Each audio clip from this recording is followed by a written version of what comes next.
Gente, boa noite. Eu queria agradecer primeiro a oportunidade de estar aqui, o convite da Nathalie, a indicação da Vitória e da Juliana, e agradecer principalmente a todo mundo que está aqui, porque eu acho que está todo mundo pós-plantão, né? Ninguém vai dormir, né? Alguém está de 12, por um acaso? Ah, tem uma. Você cutuca ela se ela dormir, tá? Só para eu me localizar um pouquinho, me falem as áreas que estão aqui. Eu estou vendo a psicologia, os médicos, enfermagem, físio, fono, farmácia, nutrição, está todo mundo. E odonto também? Que bom. Então, acho que a gente vai ter bastante coisa para conversar, porque com atuações diferentes, a gente também tem contatos diferentes com os pacientes, com os familiares, e acho que essa vai ser a riqueza dessa palestra, da gente poder trocar um pouquinho tudo isso. Então, falando um pouquinho para vocês de onde eu falo, né? A Nathalie já falou para vocês, eu sou lá do Hospital das Clínicas, atuo em pronto-socorro e unidade de terapia intensiva há bastante tempo já, desde 2005, que eu sou concursada lá. Nas UTIs, a gente tem pacientes clínicos, pacientes cirúrgicos e uma UTI específica de trauma. São 6 UTIs, então, pelas quais eu sou responsável, né? Então, são muitos leitos. E a gente também recebe crianças, mesmo, né, estando num instituto que é destinado a adultos, as crianças vítimas de trauma e que precisam de neurocirurgia, elas também ficam internadas conosco em uma das UTIs. Então, é uma experiência bastante grande. E o trabalho, então, por ser um número muito grande de leitos, né, uma demanda alta, nós temos 300 leitos nessas áreas todas, a gente vai trabalhando por interconsulta. Então, vamos contando com todos os profissionais da equipe médica e da equipe multiprofissional, principalmente a enfermagem, que é quem está mais perto, que escuta mais, que vê mais reclamações, para nos chamarem, né, identificarem uma demanda psicológica e nos chamarem para fazer a avaliação desse paciente. Bom, essa não é nenhuma novidade para vocês, né? A gente está falando de UTI, que é um lugar de intensidades, né, e de instabilidades. Você tem um paciente que agora está num determinado estado clínico, daqui a um minuto ele pode estar em outro e a gente começa na correria. Intensidade não é só pelo quadro clínico do paciente ou pelo sofrimento da família, é também pelo volume de trabalho que nós temos, né? O estresse é grande, o volume de pacientes é grande, a exigência é grande, a solicitação da família também. Então, isso que nós vemos, né, não é só para os pacientes, é para nós também, para a equipe de saúde.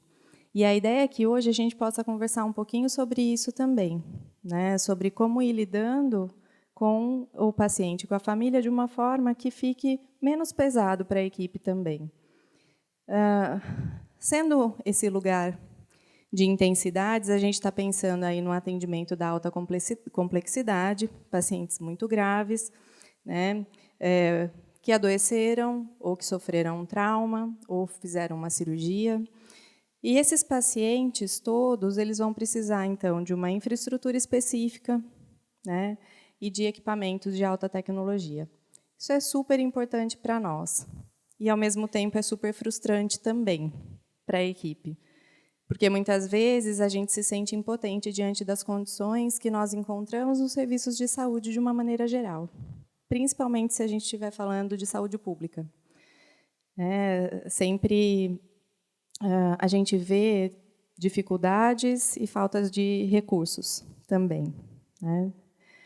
Agora, nós não precisamos só disso numa UTI, né? Precisamos de equipamentos, de alta tecnologia, mas nós precisamos de uma equipe especializada, que são vocês. E, diante das dificuldades técnicas, das dificuldades de infraestrutura, às vezes a gente vai se sentindo uma formiguinha, né? Eu não sei vocês, mas eu tenho muita sensação, às vezes, de impotência. Quando falta uma medicação, quando falta um material, quando falta leito e precisa paciente internar. A gente tem bastante sensação de impotência e se sente muito pequena diante da grandeza de um sistema de saúde. Mas o que eu queria mostrar para vocês hoje aqui é que a gente é muito maior do que a gente imagina. Acho que a equipe é quem acaba fazendo a instituição. E aí, então, cada um de nós acaba sendo gigante. E aí, gigante para o bem ou gigante para o mal, né? Porque, dependendo do que a gente faz, ou do que a gente diz, da forma como a gente se comunica com os pacientes, nós podemos ter um benefício maior, um cuidado maior, ou uma grande tragédia na vida dessas pessoas. Eu gosto bastante de falar sobre esse assunto, não porque eu goste da tragédia em si, tá, gente? A psicóloga louca gosta da tragédia. Não é que eu goste da tragédia em si, mas eu gosto de pensar que essas situações todas, elas acontecem conosco o tempo inteiro. A possibilidade de adoecer ou de sofrer um acidente está aí. A diferença é, na escolha do que a gente pode fazer com isso. Então, a possibilidade de contribuir com a superação desses pacientes e dos familiares é o que faz a gente ficar diferente. Nessa equipe, então, que é especializada para trabalhar em UTI, a gente precisa de muitas coisas específicas e importantes. Não é qualquer profissional que atua nessa unidade. Eu preciso, então, de bastante conhecimento teórico, de competência técnica, que isso vocês provavelmente aprenderam na faculdade, bastante exaustivamente, imagino, em alguns casos. Mas hoje o que nós vamos conversar é da competência relacional, de uma competência humanitária que a gente precisa ter para trabalhar nesse setor, e de uma imensa habilidade de comunicação, que também é necessária. Não era quando as UTIs apareceram, Na década de 50, no Brasil, quando começou a UTI, a gente só tinha paciente entubado, que ficava lá, uma média de 1 semana, e ninguém precisava conversar muito, esse paciente exigia pouco. Com o tempo, com o avanço todo tecnológico e o que a gente conseguiu fazer por esses pacientes e com a possibilidade não só de prolongar o tempo de vida, mas de restabelecer funções e deixar esse paciente de novo voltar para a sua vida, a gente foi tendo também outras exigências para essa equipe. Então, hoje, eu vou conversar um pouquinho mais com vocês sobre isso, sobre essa competência relacional e sobre a possibilidade de comunicação, que até é uma coisa que nós também estamos conversando aqui, de pensar numa instrumentalização da equipe para poder se comunicar melhor.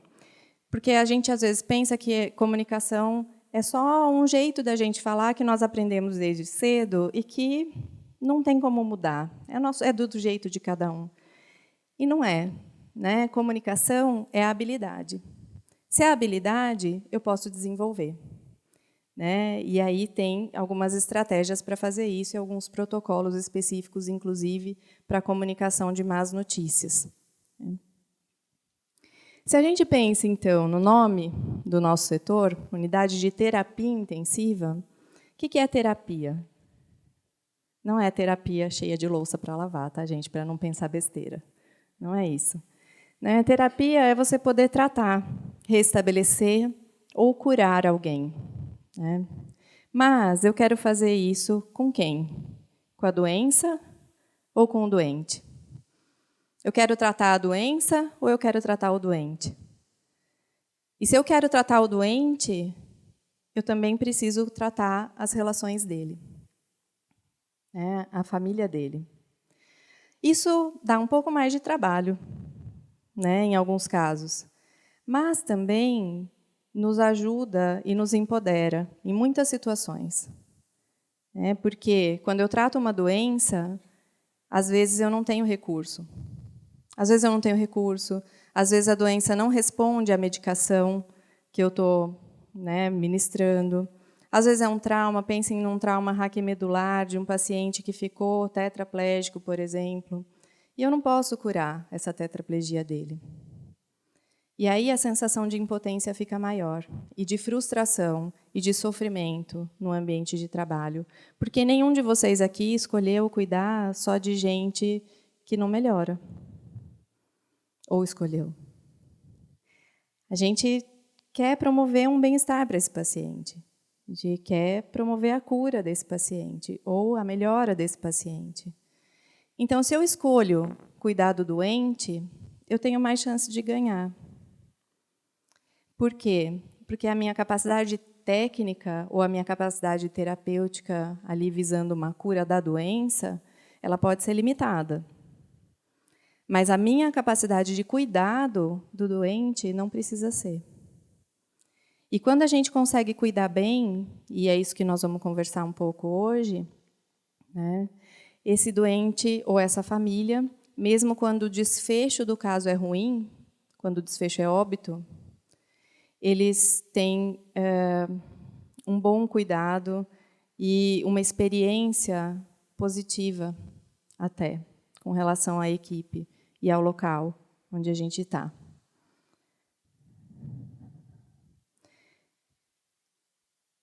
Ele está de mal comigo? Bom. Então, para a gente pensar que nós vamos cuidar do doente, vamos tentar nos imaginar numa situação parecida com a dele. Se vocês começarem a pensar na vida de vocês, acho que essa primeira foto aqui, vocês sabem quem é? Sou eu, né?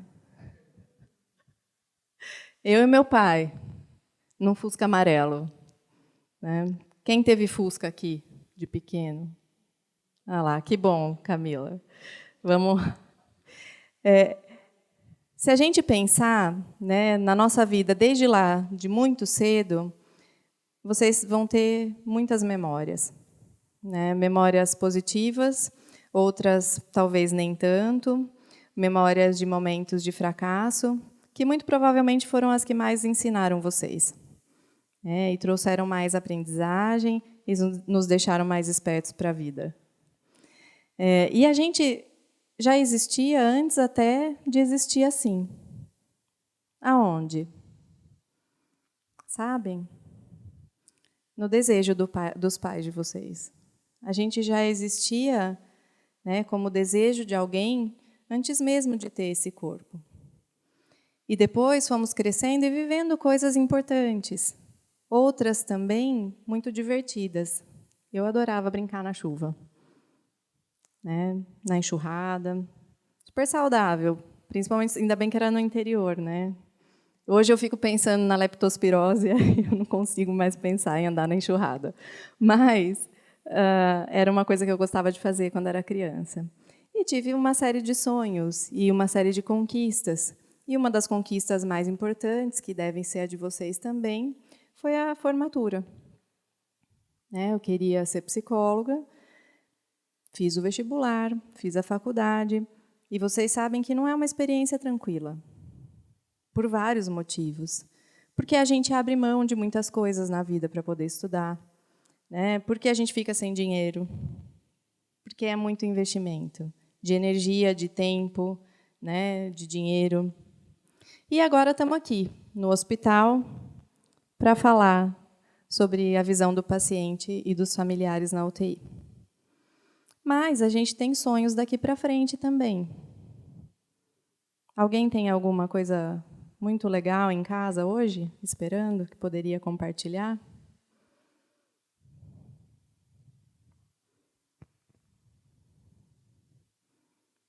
Filhos esperando em casa? Filhos? Mamãe? Pessoas importantes para nós, né? Eu, de verdade, gostaria de sair daqui e passar um tempo assim, não exatamente com a cerveja, porque eu não bebo, mas pensando que eu estaria em boa companhia para comemorar que a gente conseguiu compartilhar coisas importantes hoje, né? Agora, não só para hoje, para o final de semana, para a vida, pensar em ter uma família doriana, assim, ó. Tudo bem que é só pose para foto, a gente sabe, né? Mas ter um apartamento, ter uma família, ter a possibilidade de construir outras coisas na vida e estudar outras coisas. E tem aquelas coisas das quais a gente foge um pouco também, né? Tipo o doutorado, que eu estou fugindo faz um tempinho. Mas é um plano de vida. Agora, vamos supor que, de repente, a hora que eu estivesse saindo daqui hoje, e ali na catraca, naquela saída, eu caísse e quebrasse o pé. O que será que vai acontecer comigo? Médicos, ajudem. O que eu vou precisar fazer? Raio-X. Se tiver quebrado, vamos lá, imobilizar o pé. Vai dar para ir beber cerveja com algum amigo?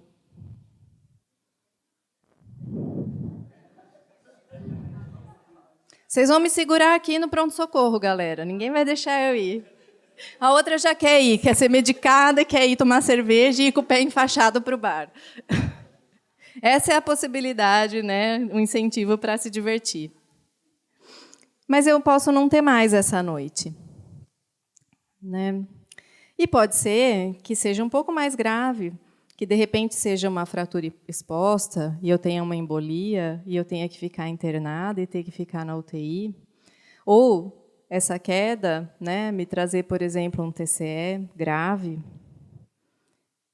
e, de repente, eu ter uma sequela permanente que não me permita mais ter a minha família, o meu apartamento.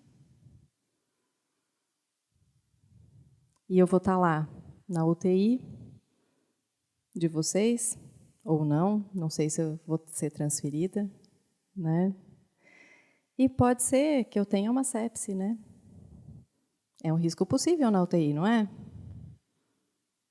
E aí, de repente, talvez eu perca tudo. Como é isso para vocês? Como é a gente pensar que pode perder todos os planos ou todos os sonhos que a gente teve até agora? E se tiver que morrer, vocês acham que a UTI de vocês é o melhor lugar para morrer? Será que é ali que a gente queria estar? Né? Estou vendo umas carinhas. Já entendi. Qual é a ideia aqui? É da gente pensar que esse paciente que está chegando, que nós estamos admitindo na UTI, é um paciente que era como a gente, que também tem um percurso, que também tem uma família, que também tinha pessoas especiais. A história dele não começa com a admissão dele na UTI. É de antes, é anterior. Né? E ele também tinha planos que a doença veio tirar dele. Né? Então, olha que coisa, né, como a gente está em vantagem. Porque nós escolhemos estar aqui. Né? O paciente, muitas vezes, não escolheu estar aqui. Muitas vezes foi algo inesperado, foi algo súbito. Ele adoeceu de repente. E ele tem que lidar com uma nova realidade. Ele lida de uma forma que talvez a gente considere ideal? Não sei se tem uma forma que a gente considere ideal, porque cada um só faz o que consegue. Deles, né? E entre nós também. Cada um faz o que consegue, o melhor que consegue com aquilo que tem. Só que nós temos uma vantagem, que nós podemos melhorar o que a gente consegue. A gente pode conseguir mais, ou a gente pode conseguir melhor. Fazer melhor aquilo que nós escolhemos fazer, que é o cuidado do paciente e da família. Então, na UTI, o que a gente espera como reações psicológicas do paciente? Nós vamos ter reações psicológicas ligadas tanto à gravidade da doença, né, dependendo do grau de doença, dependendo se é uma doença crônica ou uma doença aguda, dependendo do tipo de sequela que ela pode trazer, dependendo do quanto isso vai tirar essa pessoa da vida dela ou atrapalhar a sua funcionalidade no dia a dia, a gente vai ter mais possibilidades ou menor possibilidade de ter reações psicológicas prejudiciais, né, como ansiedade e depressão, por exemplo. Mas não é só isso que causam as reações psicológicas dos pacientes. O próprio ambiente da UTI, ele é prejudicial para o paciente. Né, os nossos fatores ambientais, tudo aquilo que a gente precisa e usa como tecnologia para ajudar esse paciente, também pode trazer um prejuízo para ele. Com relação à doença, o que a gente pode pensar? Qual vai ser a reação do paciente? Depende muito de uma série de fatores, né? E isso é uma questão muito complexa, que eu poderia ficar aqui falando umas 3 horas, mas eu prometo que não farei isso, tá? Vou tentar respeitar o tempo. A gente poderia falar por muito tempo. Se eu tenho uma personalidade mais dependente, vai ser mais fácil receber cuidado ou mais difícil receber cuidado? Dependente? Mais fácil, porque eu aguento ser cuidado pela equipe. Agora, se eu tenho uma personalidade um pouco mais rígida, mais controladora, que gosta de ter domínio sobre a vida e mais perfeccionista, que provavelmente é meio que mais o que a gente tem aqui, né? Vai ser mais fácil ou mais difícil ser cuidado por outra pessoa? Para quem é da área da saúde e conhece a forma de cuidado, é mais fácil ou mais difícil? Mais difícil. Porque eu sei como que era para aquela pessoa fazer, ou como eu imagino que ela deveria fazer. E pode ser que ela não faça. Né? Então, quanto maior for minha rigidez aqui, e menor for a possibilidade do meu controle, maior é a minha possibilidade de estresse e de sofrimento nessa situação. Depende da minha história pessoal.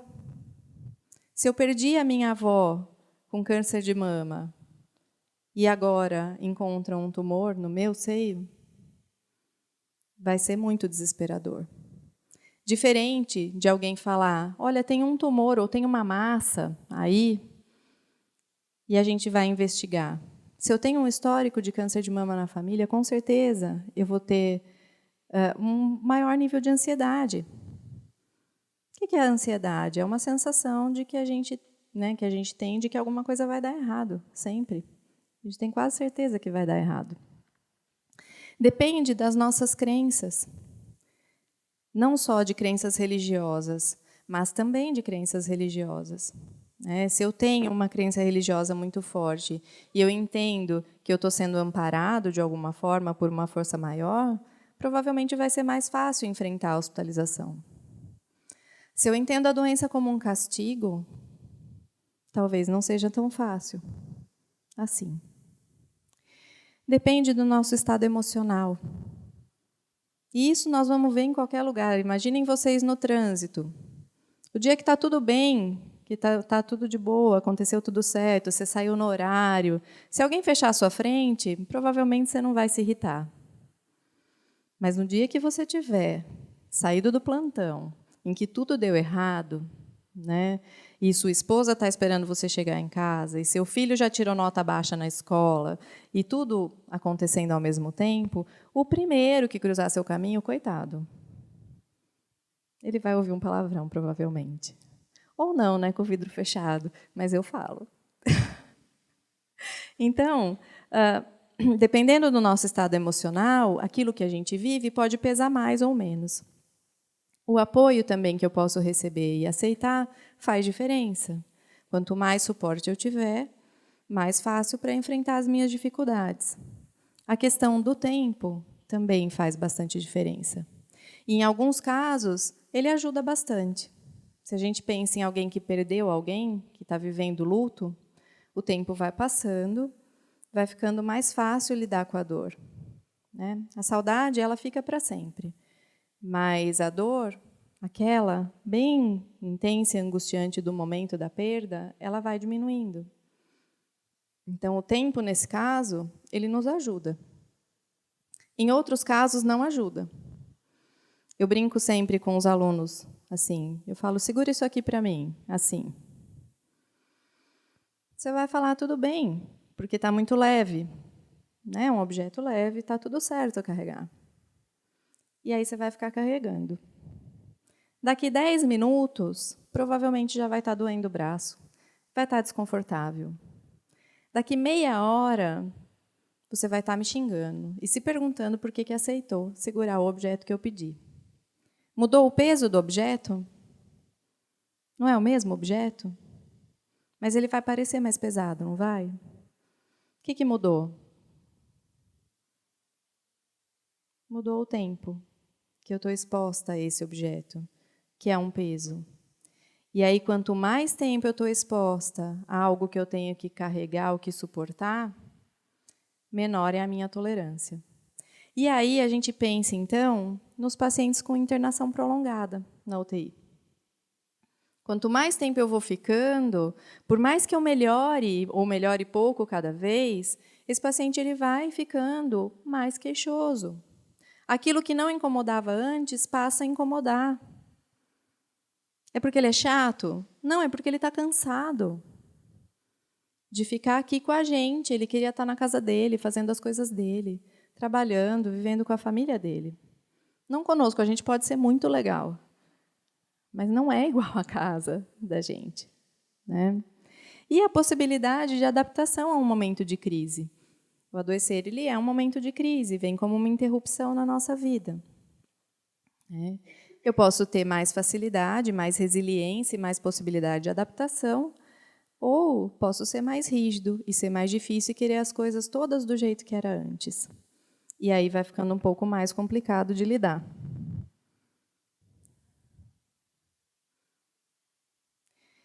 Dos nossos fatores ambientais da UTI, eu tenho privação de sono. Quem dorme de barriga para cima aqui? Alguém?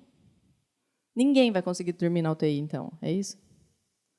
A gente fica lá, paciente de barriga para cima, né? O manguito de um lado, a bomba de infusão do outro, a sonda, eu posso ter a ventilação ou a tráqueo, todos os eletrodos para monitorar. Um lugar que é super silencioso, escurinho para dormir à noite, né? A gente já causa essa privação de sono no paciente. O ruído ele é constante, não é ruído só dos alarmes, é um ruído da nossa voz também, porque às vezes a gente esquece que está na UTI e o paciente está doente. Eu preciso falar com a minha colega e eu chamo ela lá, na altura, né, ou no tom de voz que eu achar que eu preciso chamar. Né? Então, isso é uma coisa que é um estresse. O fato do paciente estar restrito ao leito, não poder levantar para ir ao banheiro, para tomar banho, para sair dali, é algo difícil. Se tiver contenção envolvida, ainda é mais difícil. Às vezes mais para a família, mas para o paciente também, principalmente se ele estiver oscilando no nível de consciência e, de repente, ficar um pouquinho mais confuso, em outros momentos mais orientado e se ver amarrado na cama. É uma proteção? É uma proteção. Angustia? Pra caramba. Pensem em vocês, ou pensem num familiar de vocês. Eu não tenho muita pista que facilite minha orientação lá, na UTI. Tenho que ficar com os equipamentos e tenho que ser submetido a procedimentos que são muitas vezes invasivos e dolorosos. Não é tranquilo ficar sondado, ficar entubado, uma sonda nasointeral, são muitas coisas complicadas. Todo dia ir lá colher agaso, que dói, então é bem complicado para o paciente. Então, a imagem que eu uso para pensar um pouco na questão do paciente e dos familiares é essa, é uma pintura do Salvador Dalí. Ele tenta representar o sono nessa imagem, mas eu não sei porque isso me lembra muito os nossos pacientes. Se vocês tivessem que dizer uma palavra para falar sobre essa imagem, o que vocês diriam? Tristeza, o que mais?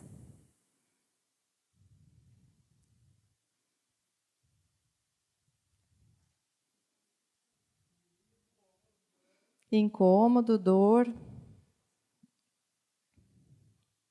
Eu tenho um corpo aí? Não. Eu tenho uma cabeça. que é o que muitos dos nossos pacientes têm, uma cabeça com um corpo que não responde àquilo que ele gostaria. Ele não manda nesse corpo e na recuperação desse corpo, né?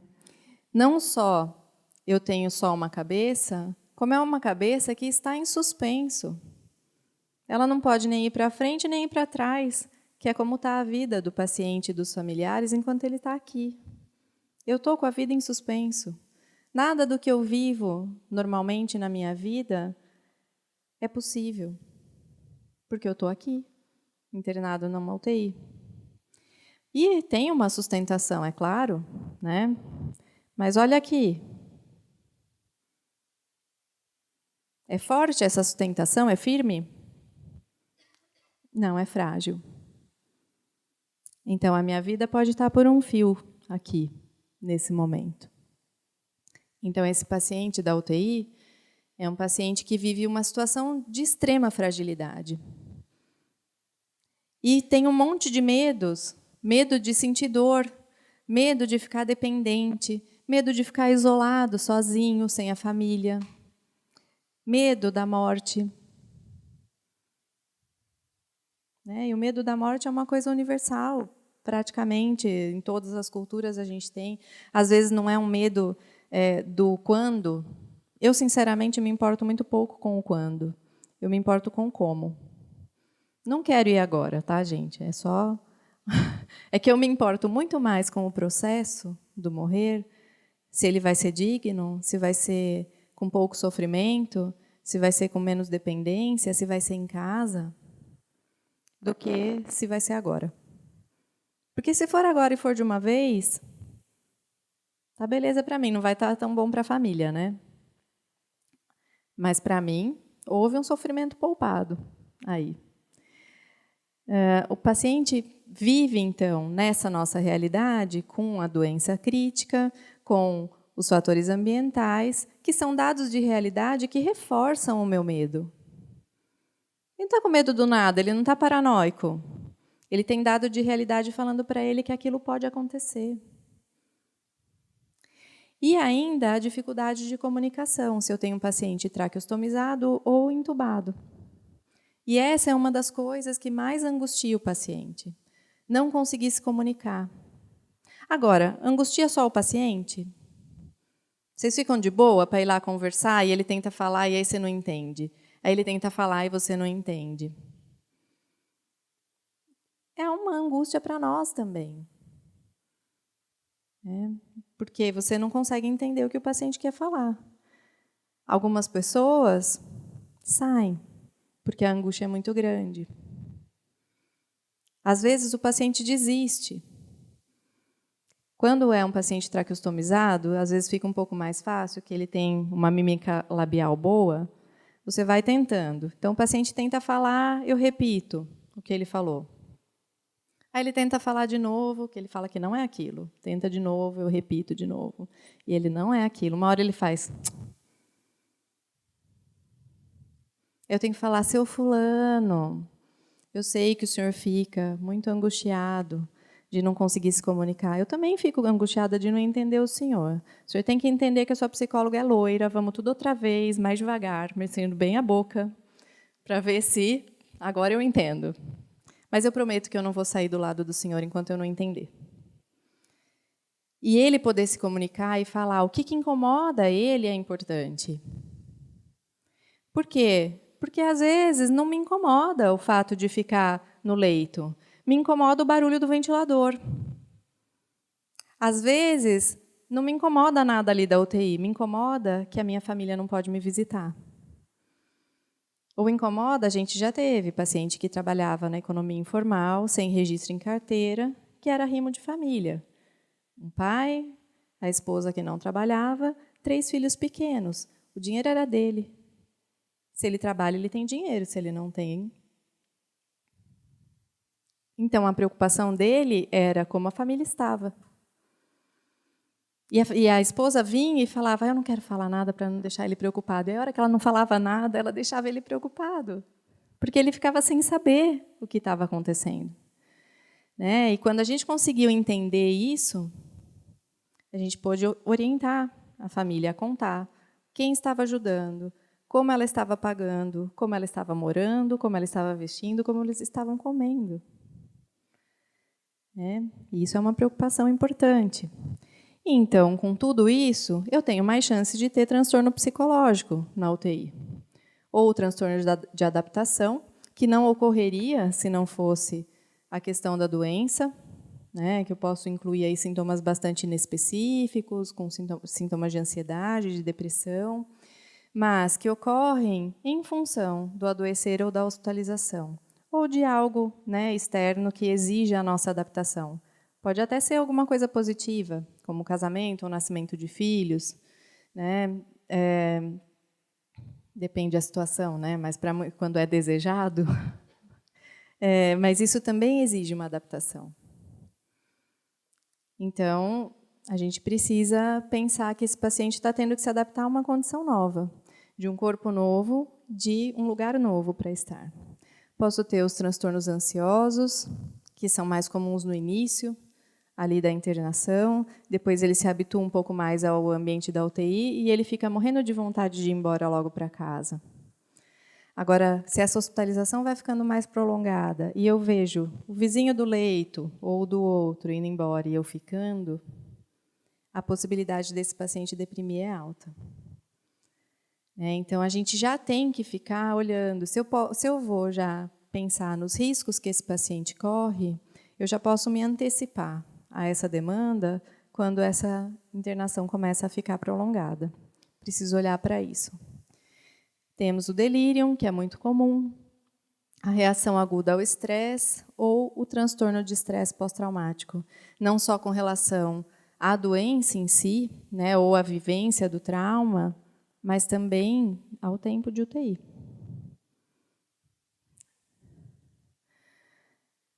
E a possibilidade de viver a morte, que é mais comum nas UTIs do que nas enfermarias, por exemplo. Tudo que a gente vai vivendo nesse momento de enfrentamento da morte vai ser influenciado pelas nossas realizações na vida. Tem gente que fala assim, quanto mais a pessoa conseguiu fazer e produzir, talvez seja mais difícil ela se despedir da vida, porque ela tem muita coisa daquilo da qual ela quer se despedir. Na verdade, não é assim, é o contrário. Por quê? Porque eu tenho sonhos e quero concretizar esses sonhos. E se eu conseguir concretizar e tenho do que me despedir, é mais fácil me despedir da vida do que aquele que sonhou, sonhou, sonhou e nunca pôde fazer. Nunca pôde concretizar e nunca mais poderá. Isso vai levar a um processo de luto.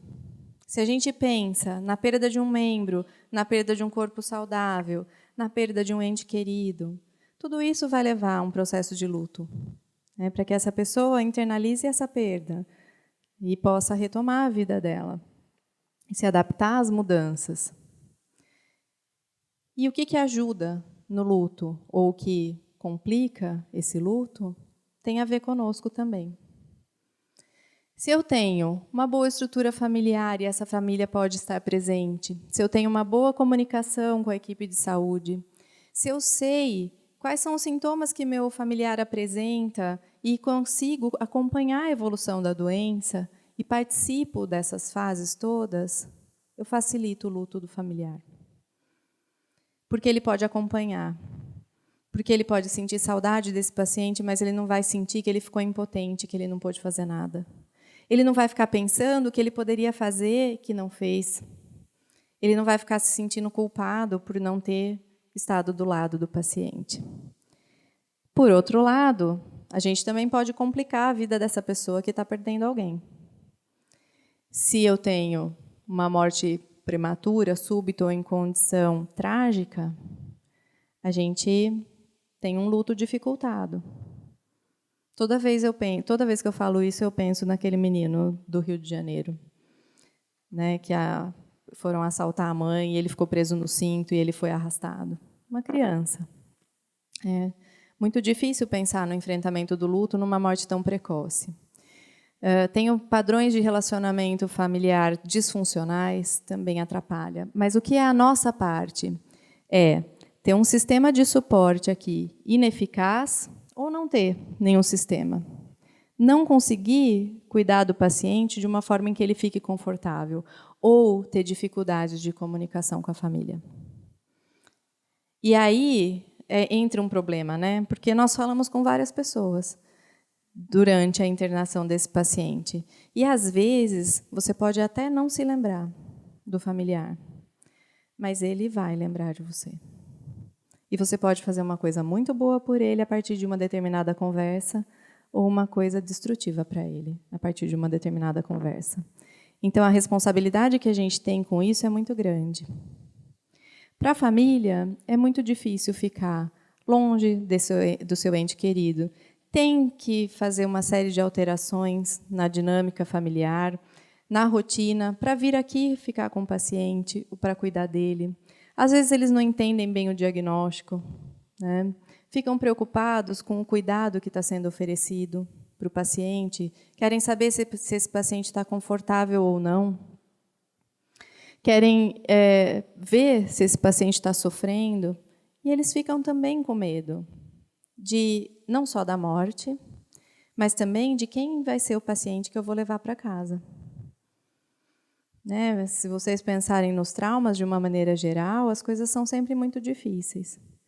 O cara sai para trabalhar, eu me despedi dele, está tudo bem. E, de repente, me ligam do hospital e ele está tetraplégico ou com traumatismo crânioencefálico, com sequelas importantíssimas, e eu levo para casa uma pessoa que não foi aquela da qual eu me despedi.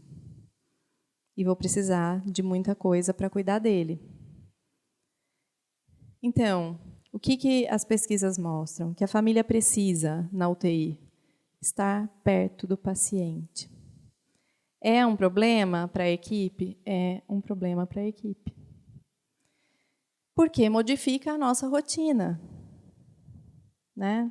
Mas é importante para o paciente. E essa instituição existe por causa do paciente. Então, nós vamos ter que pensar numa forma de nos adaptar e usar a família como aliada. Porque se esse paciente está melhor, e se essa família entende melhor, ela pode oferecer um suporte melhor para esse paciente. E isso é sinal de saúde mental para ele. E talvez isso faça com que ele possa melhorar, estando aqui. Eu preciso também ter informações. Eu preciso saber que meu paciente está confortável e eu preciso receber apoio. Então, é importante que essa família venha. É importante que ela dê o suporte para o paciente. É importante que a gente se assegure de que eles estão compreendendo. E também que a gente possa localizá-los na instituição hospitalar. Por quê? Porque tudo aquilo que é familiar para nós não é familiar para o paciente. E nem para a família dele. Eu sei qual é a rotina do hospital. Ele não sabe. O vocabulário técnico é familiar para mim, não é para ele. O tempo que eu utilizo para as coisas também. A nossa rotina também. E a equipe também. Eu me lembro de um amigo que foi fazer uma visita ao paciente, e aí ele começou a dizer, ele perguntou como estava, a família começou a dizer que a cama tinha quebrado e a cama não abaixava mais. E ele ficou lá ouvindo essa reclamação da cama, e ele achou um desaforo tão grande. Por quê? Não é ele que conserta a cama. Né? Mas a família sabe? Não. A família vem falar com quem está com jaleco, com quem está de uniforme, que é quem representa a instituição. E nós encaminhamos as demandas deles. Eu sei que quem vai liberar a comida, por exemplo, né, assim, ou quem vai trocar a minha dieta, porque eu não gosto, eu não tomo chá no café, eu tomo só leite, por exemplo, é a Nutri. Mas o paciente não sabe. Né? Então, a gente precisa pensar nisso. E o nosso tempo aqui vai sendo todo diferente. Qual que é o sentido do tempo ali? Se alguém reclama para mim que está com dor, e eu falo só um minutinho, quanto que é o meu minutinho, quanto que é o minutinho dela? Como vai parecer o minutinho para ela?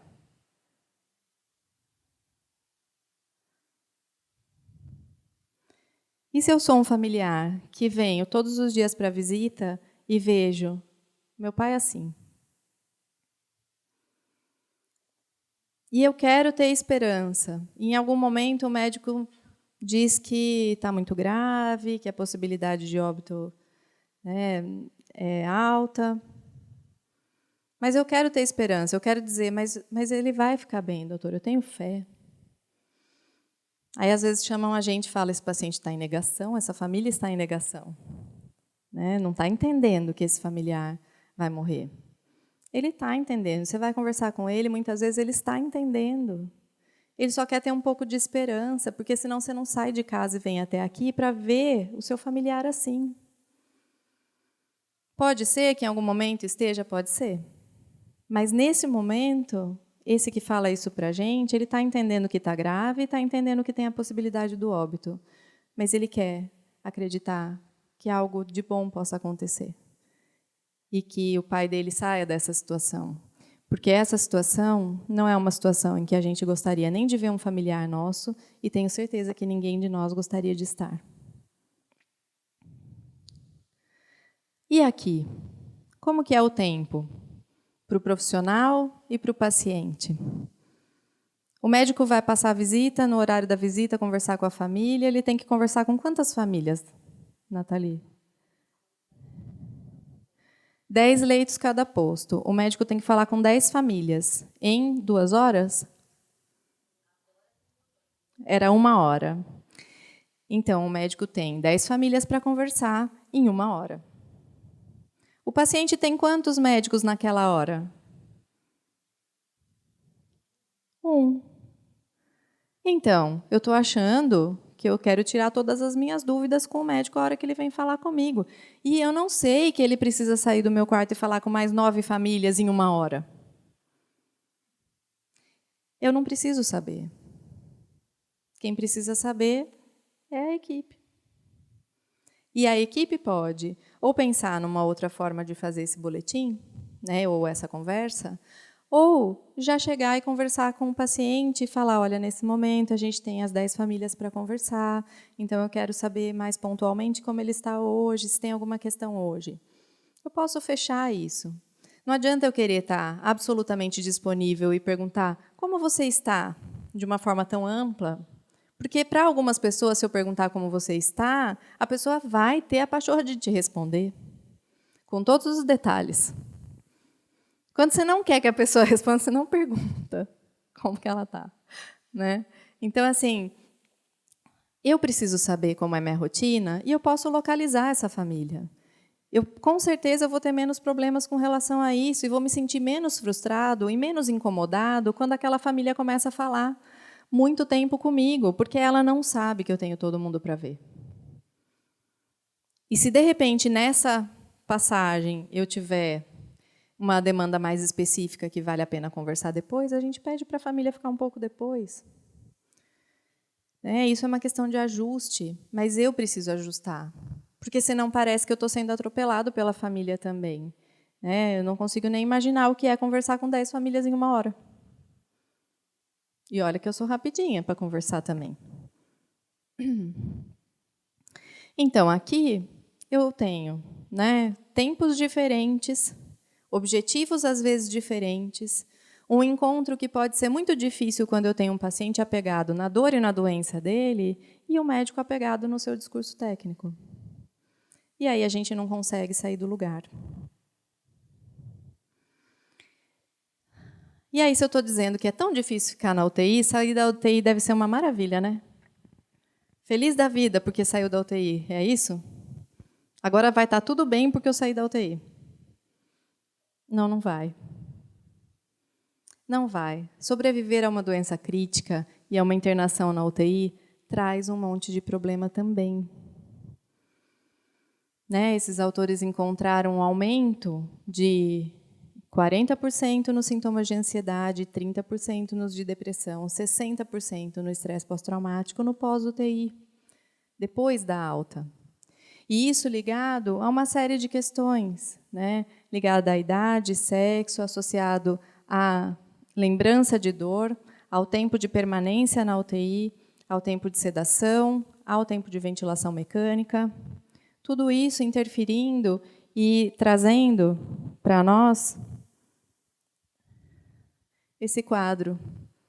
né, da PICS, Post-Intensive Care Syndrome, que é uma síndrome que tanto os pacientes, e aí todas as idades, tá? Tem alguém da PED aqui? Então, criança também tem PICS. E as famílias também têm PICS no pós-UTI. Eu tenho uma série de prejuízos físicos, cognitivos e emocionais após a saída, em função da estada na UTI. Ansiedade, depressão, estresse pós-traumático, fraqueza neuromuscular, déficits cognitivos. Vou ter problema de memória, por exemplo. Se eu fizer uma avaliação neuropsicológica nesse paciente no pós-UTI, vai aparecer prejuízo, que ele não tinha antes de ficar internado. Problema na deglutição, na fala, no ciclo sono-vigília, porque eu posso ter pesadelos, né? Não consigo dormir. Um prejuízo, então, funcional, porque tudo isso prejudica a minha rotina, eu não consigo fazer as coisas que eu fazia antes. E provoca um isolamento, um prejuízo social, que também atrapalha a minha família, e que eu não volto para o trabalho. E se eu não volto para o trabalho, eu não ganho dinheiro. E aí eu tenho um prejuízo financeiro. E aí também toda uma alteração na rotina da família e na saúde desses cuidadores, que também ficam isolados para cuidar desse familiar que foi para casa com esse prejuízo na funcionalidade. Então, se a gente queria não ter muito trabalho de conversar com os pacientes nem enquanto eles estavam aqui, às vezes, a gente vai ter que prepará-los para a alta também. Quais são os cuidados possíveis? Um cuidado com a sedação.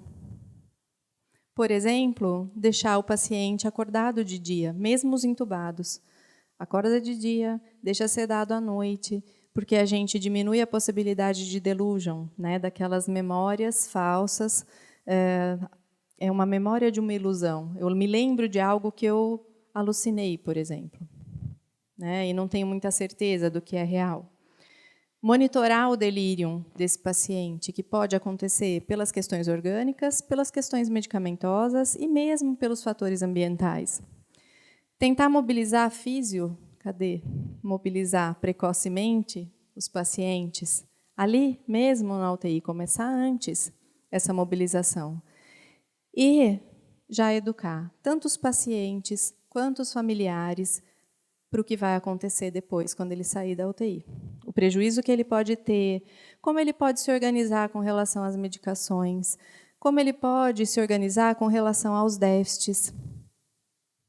Porque, às vezes, eu posso melhorar o déficit e fazer uma reabilitação. Às vezes, é um déficit que eu não posso melhorar, e aí eu tenho que pensar numa estratégia compensatória. Eu estou com um problema de memória, eu esqueço tudo, eu preciso anotar. Né? Então, eu não vou deixar a medicação a cargo dessa pessoa. Eu anoto e eu checo quando eu dou, como a gente faz aqui no prontuário, por exemplo. É uma estratégia compensatória dessas dificuldades. E aí, então, para a gente pensar, né, tudo isso que eu estou falando, de questões do paciente, da família, eu estou dizendo da nossa relação com eles. Muitos trabalhos vão apresentar para vocês dos aspectos mais gratificantes da atividade profissional ou da atividade médica, que é... Está lá. A relação médico-paciente, ou a relação profissional-paciente. É das mais gratificantes por quê? O que a gente ganha com isso?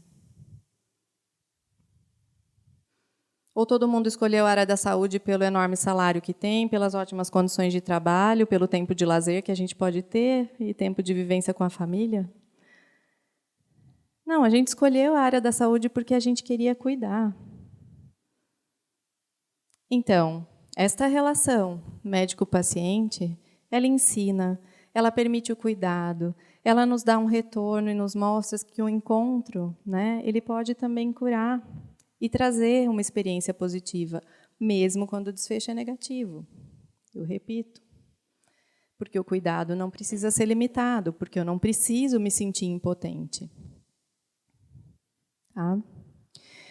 E também a gente vai ver que essa relação profissional-paciente é descrita na literatura como uma das coisas mais estressantes da atividade profissional.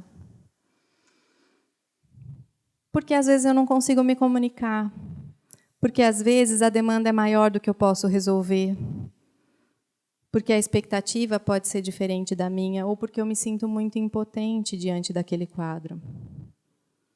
E se eu aprender a me comunicar e a acolher esse paciente, talvez eu consiga lidar com esse estresse de uma outra forma. E as relações todas, nas pesquisas que nós vamos vendo por aí, é uma das coisas importantes para nossa felicidade e nossa realização. Então, veja, se as minhas relações são importantes para a minha felicidade, talvez eu precise investir mais na forma como fazer isso de um jeito melhor, né?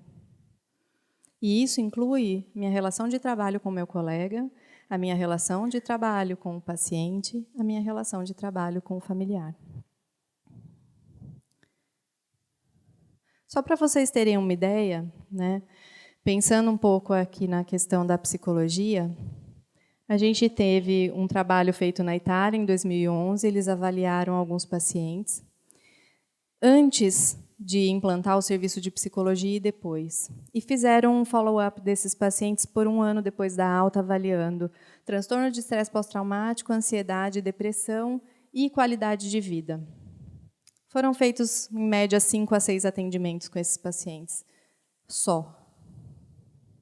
Para vocês verem, aqui, no grupo controle e no grupo experimental, né, que recebeu o atendimento psicológico, a gente teve uma diminuição do nível de ansiedade, de depressão, de estresse pós-traumático, que, estatisticamente significativo. Com a mão esquerda é difícil apontar, né? Uma coisa também foi muito significativa, olha a redução no uso de medicações psiquiátricas. 41% do grupo controle, aquele que não recebeu esses 5 atendimentos da psicologia, olha que pouquinho, precisou usar psicotrópico, antidepressivo, ansiolítico. Quem recebeu o atendimento não precisou, 8% precisou. É uma diferença absurda, né? E o que é o nosso trabalho ali? É tentar resgatar o sujeito. Quem é essa pessoa que está ali, que está sendo tratado como paciente? E aí a gente tem uma série de particularidades que vão vir como sugestão para uma outra aula para vocês, né? Mas só para a gente pensar na UTI neonatal, a gente vai ter que lembrar que a gente tinha uma mãe que sonhava com um bebê e que imaginava um bebê saudável. Às vezes você pergunta para a mãe, você quer um menino ou uma menina? Não, tudo bem, tanto faz, desde que venha com saúde. E aí, se eu tenho um bebê com alguma malformação, com algum problema de saúde, e que tem que ficar aqui enquanto eu vou embora para casa, isso é muito difícil. Porque a maternidade é o único lugar do hospital que eu venho para ganhar. Todos os outros lugares eu venho para perder. Na maternidade eu venho para ganhar. E eu vou embora sem. E eu posso perder também. Então, isso é uma coisa importante para a gente considerar dos pais, né, na UTI neo. Na pediatria, eu tenho que pensar no desenvolvimento infantil e no impacto que isso vai ter depois também. E aí, uma das coisas que aparece é a visita de irmãos, que a gente acaba planejando, né? No trauma, é importante a gente só pensar que existe uma via de mão dupla entre os traumas e os transtornos psiquiátricos. Pensem num esquizofrênico que escuta uma voz de comando que manda ele para o lado do viaduto. Ele vai entrar aqui como? Politrauma. Ou um paciente que tomou um tiro e teve um trauma raquimedular, e aí nunca mais vai poder ter a vida que ele tinha antes, e ele vai ficar deprimido. É esperado isso. Então, nós temos uma série de particularidades que daria para a gente conversar mais um tempão aqui, mas não é essa a intenção. Só para vocês pensarem um pouquinho, né? Essa é uma paciente que a gente atendeu na UTI, foi um atendimento para dar a alteração do comportamento dela. Os médicos chamaram, porque era uma paciente que solicitava a todo minuto, né? 31 anos, pré-eclâmpsia na gestação do primeiro filho, internou em condição grave, precisou fazer uma esplenectomia, teve uma amputação do membro também, muitas confusões aí. E, quando eu fui chamada para atender, eu fui chegando perto do leito dela, passou a físio, ela chamou, passou a enfermeira, ela chamou, passou o médico, ela chamou. Juro, gente, foram 3 passos que eu dei, ela chamou 3 pessoas da equipe diferentes. Então, claro, era bastante solicitante mesmo, já estava ali a demanda colocada. E eu brinquei com ela. Falei, eu posso pegar a minha senha? Porque daqui a pouco precisa ser a minha vez, que eu quero conversar com você. E o médico entrou na brincadeira e falou, então vamos resolver isso. E fechou uma cortina que tinha em volta do leito. E essa paciente começou a chorar, copiosamente. Eu pedi para ela se tentar se acalmar um pouco, para a gente tentar conversar, que eu já ia abrir a cortina. O que foi? O que aconteceu? Que ela começou a chorar tanto. Ela olhou para mim e falou, você parece minha mãe. E aí, para os psicólogos, né, isso já é significativo. Falei, pareço como? Ela falou, fisicamente. Ela era clarinha, assim. Falei, ela era? Ela falou, ela já faleceu. Quando foi? Quando eu tinha 10 anos. Quando ela tinha 10 anos, essa mãe tinha 10 ou 11 filhos, um de cada pai, faleceu. A lembrança que ela traz nesse momento da internação é do velório da mãe, em que a discussão familiar era quem ia ficar com qual filho. E ela, segundo ela, era a batata quente que ninguém queria segurar. Ninguém queria ficar com ela. E aí ela vem numa via sacra de passar em várias casas, na casa de uma tia que utiliza seus serviços para cuidar da casa, na casa de uma avó em que ela sofre um abuso do tio, e vai indo até chegar aqui. Quando chega aqui, ela encontra esse marido que é muito gentil com ela e a trata muito bem pela primeira vez. Depois da morte da mãe, ela teve alguém assim. E aí engravidou, sem planejamento, mas desejado, esse bebê. E no 7º mês de gestação, quando ela percebeu que assim que o bebê nascesse, era para ele que iriam todas as atenções e não para ela, ela adoeceu. E aí, se ela está lá no hospital, ela começa a pedir toda hora para alguém atendê-la. Se é com vocês, eu chamo você para me virar no leito, eu chamo você para me dar uma água, eu chamo você de novo para virar, eu chamo você para falar que esse negócio não está bom aqui. Eu começo a chamar. Você vai lá, nunca está bom. Fica sempre insuficiente. Qual é a sua sensação? De que não dá para agradar essa pessoa. Então, ela chama, o que eu falo? Só um minutinho. Por quê? Porque eu tenho prioridades de oferecer medicação que tem horário, fazer os controles também de outros pacientes. A hora que eu falo só um minutinho para ela e não vou, o que eu faço? Eu reedito o momento do velório, que ninguém queria cuidar dela. Então, a gente está lá, fazendo ficar difícil uma coisa, né, para a paciente, por uma reedição de uma coisa antiga.